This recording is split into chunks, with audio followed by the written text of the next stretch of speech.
नमस्कार, मी आसावरी. डायबिटीज पे चर्चा या कार्यक्रमात आपल्या सगळ्यांचं मनपूर्वक स्वागत. आधुनिक जीवनशैली आणि तणाव यामुळे मधुमेहाचे रुग्ण भारतात वाढत चालले. प्रत्येक घरात मधुमेहाचे रुग्ण आपल्याला आढळतात. जागतिक आकडेवारीनुसार भारतात सर्वाधिक मधुमेहाचे रुग्ण आहेत.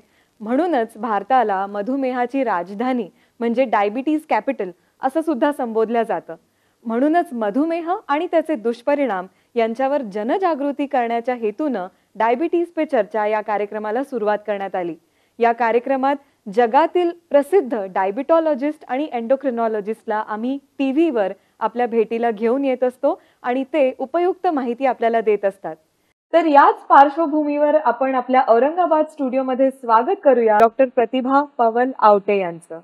तुम्हा सगळ्यांचं खूप खूप स्वागत आमच्या. डॉक्टर प्रतिभा पवल आवटे यांच्यासाठी माझा हा प्रश्न आहे की एखाद्या व्यक्तीला मधुमेह असल्याची शंका आल्यास किंवा मधुमेह विकसित होण्याचा धोका असल्यास काय करायला हवं आणि मधुमेहाबरोबर जगताना मानसिक आणि भावनिक परिणाम काय होऊ शकतात याबद्दलही आम्हाला सांगा. जसे की आता डॉक्टर चिमू मॅडमनी सांगितले आहे की ज्यांना कोणाला मधुमेह होण्याचे जोखीम घटक असतात अशा व्यक्तींनी रक्ताची तपासणी करून मधुमेह आहे का याचे निदान केले पाहिजे. त्यासाठी आपण रक्ताची तपासणी करतो ओरल ग्लुकोज टॉलरन्स टेस्ट, ज्यामध्ये आपण उपाशी पोटीची साखर तपासतो आणि 75 ग्राम ग्लुकोजचे पाणी घेऊन 2 तासानंतर परत एकदा साखर तपासतो. उपाशी पोटीची साखर 100 पेक्षा जास्त आहे म्हणजे मधुमेहाची सुरुवात झालेली आहे, किंवा ग्लुकोज घेतल्यानंतर 2 तासानंतरची साखर जर 140 पेक्षा जास्त असेल तर त्याला मधुमेहाची सुरुवात आहे असं म्हणतो, आणि 200 पेक्षा जास्त असेल तर मधुमेह झाला आहे. आणखी एक दुसरी तपासणी म्हणजे 3 महिन्याची सरासरी साखर, ज्याला आपण म्हणतो HbA1c ग्लायकोसिलेटेड हिमोग्लोबिन.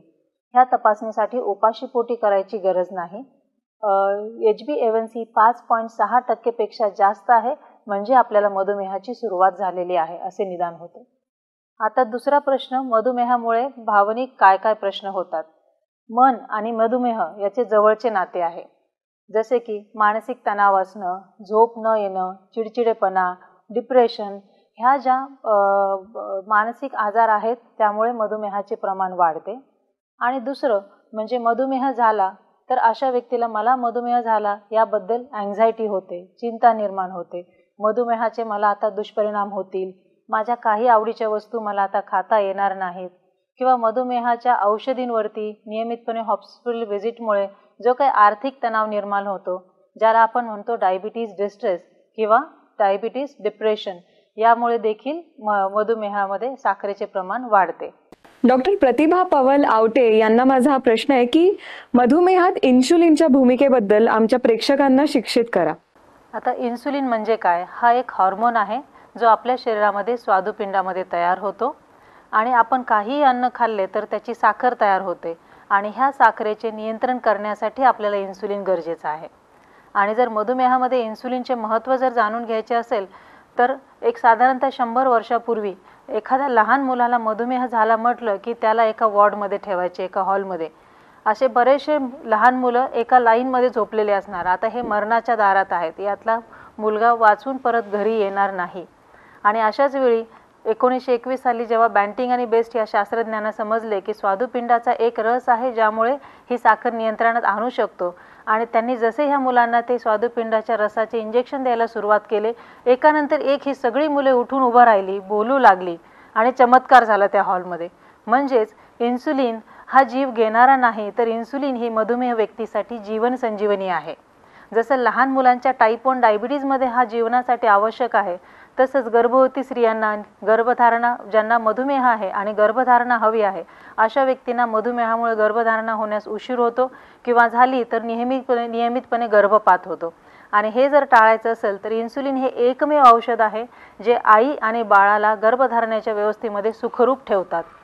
तसंच टाईप 2 मधुमेह जो 40 नंतर होतो, अशा मधुमेहा देखील कालांतराने गोळ्या काम करत नाहीत, त्यावेळेला इन्सुलिन ही त्यांच्यासाठी देखील जीवन संजीवनी आहे. तर नक्कीच इन्सुलिन हा मधुमेह व्यक्तीचे जीवन वाढवतो आणि मधुमेहाची होणारी गुंतागुंत टाळतो. फक्त त्याबद्दलचे काही गैरसमज असल्यामुळे इन्सुलिन हे चांगलं औषध असून देखील मधुमेह व्यक्ती त्याला घेण्यास नकार देतात. त्यामुळे एखाद्या डॉक्टरांनी जर तुमच्या डॉक्टरांनी जर तुम्हाला सांगितलं की इन्सुलिन घ्या, तर नाही म्हणण्यापूर्वी एकदा इन्सुलिन किती टोचते याची नक्कीच प्रचिती घ्या आणि नंतर तुम्हाला कळेल की हे खूप हळूवारपणे आहे, त्याचा काहीही त्रास होत नाही. त्यामुळे इन्सुलिन जेव्हा तुमचे डॉक्टर सांगतात तेव्हा नक्कीच घ्या. डॉक्टर प्रतिभा पवल आवटे यांना माझा शेवटचा प्रश्न आजच्या भागातला की मधुमेहाचं व्यवस्थापन आणि उपचार पद्धती यांच्यात काही नवीन प्रगती आहे का? आधुनिक तंत्रज्ञानाने सर्व क्षेत्रात प्रगती केली आहे आणि वैद्यकीय क्षेत्रात देखील आधुनिक तंत्रज्ञानाने बऱ्यापैकी मदत केली आहे. जसे की जुन्या काळामध्ये डॉक्टरांशी मला जेव्हा मधुमेहाची औषधं घ्यायची त्यावेळी मला डॉक्टरांकडे जाणं गरजेचं होतं. पण आता कोरोना काळामध्ये आपण बघितलं आहे ऑनलाईन कन्सल्टेशन, इंटरनेट कन्सल्टेशनद्वारे एका देशातला व्यक्ती दुसऱ्या देशातल्या व्यक्तीकडून देखील आपला औषधोपचार घेऊ शकतो. किंवा गर्भवती स्त्रियांना प्रत्येक वेळी हॉस्पिटलला जाण्याची गरज नाही. ऑनलाईन कन्सल्टेशनद्वारे त्यांचे मधुमेहाचे नियंत्रण होते. तसेच बरेचसे इंटरनेट ॲप्स आहेत, सॉफ्टवेअर ॲप्स आहेत, ज्यामुळे मधुमेह रुग्णांना आहाराविषयी, व्यायामाविषयी माहिती मिळते किंवा आपण खाल्लेल्या अन्नपदार्थामध्ये किती साखर आहे, ज्याला आपण कार्बोहायड्रेट काउंटिंग म्हणतो, तशा ॲप्समुळे कुठला आहार आपल्यासाठी चांगला आहे आणि कुठल्या आहारामध्ये जास्त कॅलरीज आहे त्याचे ज्ञान मिळते. तसंच साखर मोजण्याची पद्धती जर बघितली आपण तर जुन्या काळामध्ये लघवीद्वारे साखर तपासायचे, पण आता मात्र घरोघरी ग्लुकोमीटरचा वापर करून एक साधारणतः 5 सेकंदामध्ये आपल्याला साखर किती आहे हे समजते आणि त्यानुसार योग्य वेळी आपल्याला त्याचा इलाज करता येतो. साखर मोजण्याचं जसं ग्लुकोमीटर आहे त्याच्याही पुढची पायरी म्हणजे आता चिपद्वारे आपण साखर मोजू शकतो, ज्याला म्हणतो सेन्सर पद्धती, CGMS. एक साधारणतः नाण्याच्या आकाराची चिप आपण दंडावरती बसवतो आणि रीडरद्वारे किंवा मोबाईलच्या कोडद्वारे आपण ती साखर मोजू शकतो, ज्याला आपण पेनलेस ग्लुकोज मॉनिटरिंग म्हणतो. आणखी एक महत्त्वाचा घटक जो वैद्यकीय क्षेत्रामध्ये आधुनिक तंत्रज्ञानामुळे आला आहे त्याला आपण म्हणतो इन्सुलिन पंप. जसे की लहान मुलांच्या डायबिटीजमध्ये किंवा गर्भवती स्त्रियांना साधारणतः 3 ते 5 वेळा इन्सुलिन टोचून घ्यावे लागते आणि या इन्सुलिन टोचण्यापेक्षा पेनलेस पद्धतीने इन्सुलिन घेण्याची पद्धत म्हणजे इन्सुलिन पंप. तर अशा पद्धतीनं एक आधुनिक तंत्रज्ञानाने मधुमेह व्यक्तीच्या नियंत्रणामध्ये बऱ्यापैकी बदल आलेला आहे. हा भाग संपवण्याआधी जाता जाता तुम्ही आमच्या प्रेक्षकांना काय संदेश द्याल? तर आपण आपल्या हेल्थमध्ये इन्व्हेस्ट करणं गरजेचं आहे आणि ही इन्व्हेस्टमेंट म्हणजे काय? जेवणाच्या वेळा पाळणे, नियमितपणे व्यायाम करणे आणि दैनंदिन जीवनातला मानसिक तणाव कमी करणे, यामुळे आपण जास्तीत जास्त काळ मधुमेह टाळू शकतो. आज आपण तिघे इथे आलात आणि इतकी छान माहिती आमच्या प्रेक्षकांना दिली त्याबद्दल मनपूर्वक धन्यवाद. डायबिटीज पे चर्चा या फेसबुक पेजला तुम्ही फॉलो करायला विसरू नका. आम्ही ट्विटर, इंस्टाग्राम आणि यूट्यूबवर सुद्धा आहोत. अधिक माहितीसाठी स्टे कनेक्टेड.